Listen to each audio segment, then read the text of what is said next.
متحدہ عرب امارات نے پاکستان میں سرمایہ کاری بحالی منصوبے پر کام شروع کر دیا۔ متحدہ عرب امارات پاکستان میں اپنی سرمایہ کاری کو دوبارہ سے شروع کرنے جا رہا ہے اور اس سلسلے میں تقریباً 15 سال سے زائد عرصے سے بند مبارک سینٹر کی تعمیر کا کام دوبارہ شروع ہونے جا رہا ہے۔ تفصیلات کے مطابق نگران وزیر اعلیٰ پنجاب مسجد نقوی سے تعاون پرائیویٹ لمیٹڈ کے ڈائریکٹر شیخ سلیمان نے لاہور میں ملاقات کی اور لاہور میں مبارک سینٹر کی تعمیر کے حوالے سے امور پر تبادلہ خیال کیا۔ ملاقات میں شیخ سلیمان نے تعاون گروپ کی طرف سے لاہور میں $500 ملین کی سرمایہ کاری کرنے کا بھی عندیہ دیا، جبکہ نگران وزیر اعلیٰ مسجد نقوی کی مبارک سینٹر کی تعمیر کے منصوبے پر ہر ممکن تعاون کی یقین دہانی کروائی گئی۔ پنجاب حکومت کا کہنا ہے کہ مبارک سینٹر بننے سے تجارتی و معاشی سرگرمیاں بڑھیں گی اور حکومت مبارک سینٹر سے متعلقہ امور کو جلد حل کرنے میں بہت زیادہ سنجیدہ ہے۔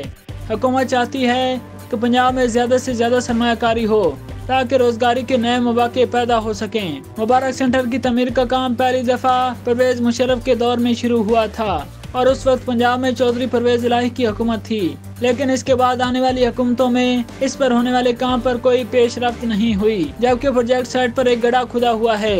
منصوبے کے مطابق مبارک سینٹر پاکستان کی سب سے اونچی بلڈنگ بننی تھی اور اس کو بآسانی بھارت کے شہر امرتسر سے بھی دیکھا جا سکتا تھا۔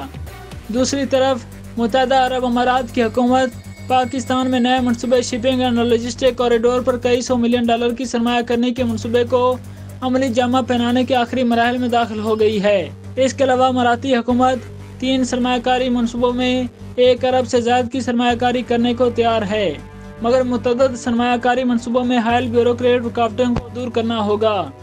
مثال کے طور پر کراچی میں شپنگ انفراسٹرکچر منصوبہ 8 سال سے التوا کا شکار ہے، جس میں اماراتی شپنگ گروپ کو $220 ملین کی سرمایہ کاری کرنی تھی، جو بدقسمتی سے نہ ہو سکی۔ تاہم موجودہ حکومت اس منصوبے پر پیش رفت کر رہی ہے۔ امید ہے کہ یہ منصوبہ پایہ تکمیل تک پہنچے گا۔